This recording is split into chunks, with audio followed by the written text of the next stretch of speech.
नमस्कार। Periodic table को देखिए, उसका जो बीच का हिस्सा है ना, वो हमेशा से थोड़ा रहस्यमयी रहा है। तो आज हम उसी गुत्थी को सुलझाने वाले हैं और बात करने वाले हैं डी और एफ ब्लॉक एलिमेंट्स के। तो सबसे बड़ा सवाल यही है कि पीरियोडिक टेबल का ये बीच वाला हिस्सा इतना अजीब, इतना अनप्रेडिक्टेबल क्यों है? इसके नियम बाकी सबसे अलग क्यों लगते हैं? ये एक बहुत ही मजेदार पहेली है और चलिए आज इसे मिलकर सॉल्व करते हैं। चलिए इसमें जरा और गहरे उतरते हैं। हमारा पहला पड़ाव है पीरियोडिक टेबल का ठीक बीच का हिस्सा। यही वो जगह है जहां ये सारे अनोखे या कहें अनरूली एलिमेंट्स रहते हैं। तो ये डी और एफ ब्लॉक एलिमेंट्स आखिर हैं क्या? इन्हें ट्रांजिशन और इनर ट्रांजिशन मेटल्स के नाम से जाना जाता है। जैसा कि नाम से ही जाहिर है, ये टेबल के बिल्कुल सेंटर में है और अपने खास और कभी-कभी तो बिल्कुल ही अजीब और गरीब गुणों के लिए मशहूर हैं। और इन्हें साथ में समझने की एक बहुत बड़ी वजह है, इनके बर्ताव के पीछे के जो राज हैं वो आपस में जुड़े हुए हैं। तो अब आता है इस पहेली का पहला और सबसे बड़ा सुराग। दूसरा हिस्सा है इलेक्ट्रॉन स्टेबिलिटी का नियम। यकीन मानिए, इनके सारे बर्ताव का राज यहीं छुपा है। देखिए, सबसे पहला और सबसे जरूरी नियम है कि इलेक्ट्रॉन्स को स्टेबिलिटी यानी स्थिरता पसंद है। बस यही एक लाइन उन सारे अपवादों को समझा देगी जो हम आगे देखने वाले हैं। कुदरत की हर चीज की तरह एटम्स भी हमेशा सबसे कम एनर्जी और सबसे स्टेबल स्टेट में रहना चाहते हैं। इसका सबसे बढ़िया उदाहरण है क्रोमियम। अब देखिए, कायदे से तो इसका इलेक्ट्रॉनिक कॉन्फ़िगरेशन 3d4 4s² होना चाहिए था, लेकिन असल में होता क्या है 3d5 4s1। ऐसा क्यों? क्योंकि स्टेबिलिटी पाने के लिए ये अपने 4s ऑर्बिटल से एक इलेक्ट्रॉन उछालकर 3d ऑर्बिटल में भेज देता है, ताकि इसका d ऑर्बिटल हाफ फिल्ड यानी आधा भरा हुआ और ज्यादा स्टेबल हो जाए। तो स्टेबिलिटी की ये दो सुपर पावर्स हैं जिन्हें हमेशा याद रखना है। एक है हाफ फिल्ड कॉन्फ़िगरेशन जो बहुत स्टेबल होता है, और दूसरा है फुली फिल्ड D10 जो कि अल्टीमेट स्टेबिलिटी है। कॉपर भी बिल्कुल यही काम करता है, D10 स्टेट पाने के लिए। इससे पता चलता है कि स्टेबिलिटी पाने की ये चाह कितनी ज्यादा ताकतवर है। चलिए अब पहेली का अगला टुकड़ा जोड़ते हैं। इसका नाम है द ग्रेट एटॉमिक स्क्वीज। यहाँ हम बात करेंगे एटॉमिक साइज की और देखेंगे कि कैसे एफ ब्लॉक में होने वाला एक हैरान करने वाला असर कहानी में एक बड़ा ट्विस्ट लाता है। यहाँ एक बहुत ही दिलचस्प चीज होती है जिसे कहते हैं लेंथेनॉइड कॉन्ट्रैक्शन। आसान भाषा में इसका मतलब है कि जैसे जैसे हम लेंथेनॉइड सीरीज में आगे बढ़ते हैं और एटॉमिक नंबर बढ़ता है, इन एलिमेंट्स का साइज बढ़ने की बजाय लगातार घटता जाता है।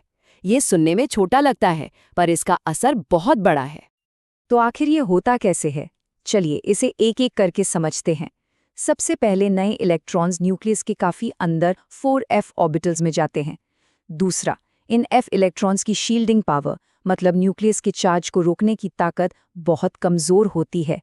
फिर जैसे जैसे एटॉमिक नंबर बढ़ता है, न्यूक्लियस का पॉजिटिव चार्ज भी बढ़ता है और वो सभी इलेक्ट्रॉन्स को और जोर से अपनी तरफ खींचता है।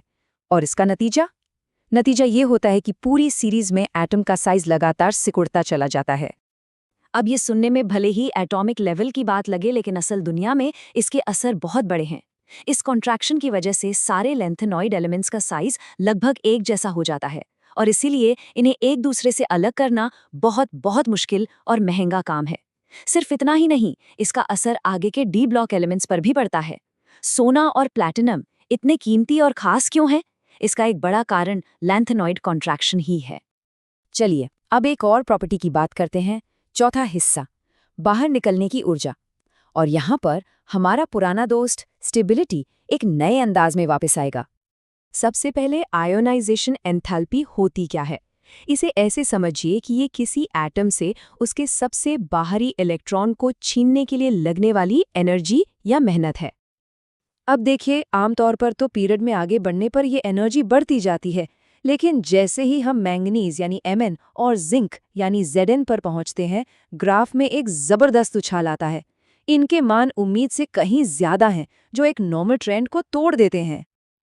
तो सवाल उठता है, भाई ऐसा क्यों? मैंगनीज और जिंक में ऐसा क्या खास है कि इनसे इलेक्ट्रॉन निकालने में इतनी ज्यादा मेहनत लग रही है? और जवाब, अरे वाह, जवाब फिर से वही है, स्टेबिलिटी। देखा कैसे सब कुछ आपस में जुड़ा हुआ है। मैंगनीज के पास है सुपर स्टेबल D5 कॉन्फ़िगरेशन और जिंक के पास है अल्टीमेट स्टेबल D10 कॉन्फ़िगरेशन। अब जब कोई चीज़ पहले से ही बहुत स्टेबल है तो उसे छेड़ने के लिए, उससे इलेक्ट्रॉन निकालने के लिए एक्स्ट्रा एनर्जी तो लगेगी ही। बस इसीलिए इनकी आयोनाइजेशन एंथैल्पी इतनी ज़्यादा होती है। तो अब वक्त आ गया है सारे सुरागों को एक साथ जोड़ने का और इस DF कोड को हमेशा के लिए क्रैक करने का। अगर कोई पूछे कि इन सारे ट्रेंड्स का निचोड़ क्या है, तो जवाब सिर्फ एक लाइन में है। पूरी सीरीज में साइज घटता है, आयोनाइजेशन एंथैल्पी टेढ़े-मेढ़े तरीके से बढ़ती है और इलेक्ट्रॉनिक कॉन्फ़िगरेशन D5/D10 और F7/F14 पर आकर स्टेबिलिटी दिखाते हैं। बस यही है इस पूरे विश्लेषण का सार।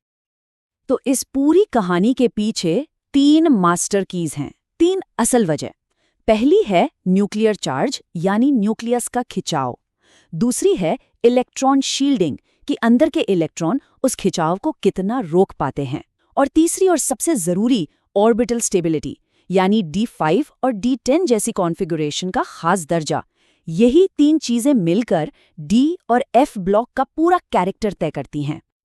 तो जाते जाते एक सवाल के साथ छोड़ते हैं। अगर इलेक्ट्रॉन्स की स्टेबिलिटी में जरा सा भी बदलाव एक एलिमेंट की पूरी कहानी बदल देता है, तो सोचिए यही छोटे छोटे नियम मिलकर उन बड़ी बड़ी चीज़ों को, उन मेटल्स को कैसे बनाते हैं जिन्हें हम रोज़ छूते हैं, इस्तेमाल करते हैं। है ना ये कमाल की बात कि कैसे एटम के अंदर के छोटे से नियम हमारी पूरी दुनिया को आकार देते हैं।